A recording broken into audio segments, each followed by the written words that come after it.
അസ്സലാമു അലൈക്കും. ഞാനിന്നിവിടെ പഠിപ്പിക്കാൻ പോകുന്നത് 4ാം ക്ലാസ്സിലെ പുതിയ പുസ്തകമായ താരീഖിലെ ഒന്നാമത്തെ പാഠമാണ്. പാഠം 1, ദൗവത്തിൻ്റെ ആരംഭം. ദൗവത്ത് എന്ന് പറഞ്ഞാൽ ക്ഷണിക്കുക.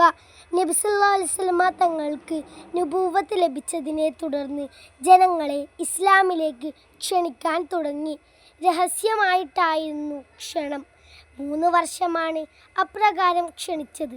അതിൻ്റെ ഫലമായി പലരും ഇസ്ലാമിലേക്ക് വന്നു. ആദ്യമായി വിശ്വസിച്ചവർ പുരുഷന്മാരിൽ അബൂബക്കർ ബിനു അബി ഖുഹാഫ റളിയല്ലാഹു അൻഹു. അബൂബക്കർ റളിയല്ലാഹു അൻഹുവിൻ്റെ പിതാവാണ് ഖുഹാഫ റളിയല്ലാഹു അൻഹു. സ്ത്രീകളിൽ ഖദീജ ബിന്തു ഖുവൈലിദ് റളിയല്ലാഹു അൻഹു. ഖദീജ ബീവിയുടെ പിതാവാണ് ഖുവൈലിദ് റളിയല്ലാഹു അൻഹു. കുട്ടികളിൽ അലിയു ബിനു അബി ത്വാലിബ് റളിയല്ലാഹു അൻഹു. അലി റളിയല്ലാഹു അൻഹുവിൻ്റെ പിതാവാണ് ത്വാലിബ് റളിയല്ലാഹു അൻഹു. അടിമത്തത്തിൽ നിന്ന് മോചിതരായവരിൽ സെയ്ദ് ബിനു ഹാരിസ റളിയല്ലാഹു അൻഹു. സെയ്ദ് റളിയല്ലാഹു അൻഹുവിൻ്റെ പിതാവാണ് ഹാരിസ റളിയല്ലാഹു അൻഹു. രഹസ്യ പ്രബോധനവും ആരാധനകളും നടത്തിയിരുന്നത് ദാറുൽ അർഖമിൽ വെച്ചായിരുന്നു. ദാറുൽ എന്ന് പറഞ്ഞാൽ വീട്. ഉത്തരം എഴുതാം. ഇസ്ലാമിലേക്ക് ആദ്യമായി നബി സല്ലല്ലാഹു അലൈഹി വസല്ലമ തങ്ങൾ ജനങ്ങളെ ക്ഷണിച്ചത് എങ്ങനെ? രഹസ്യമായിട്ടായിരുന്നു ക്ഷണം.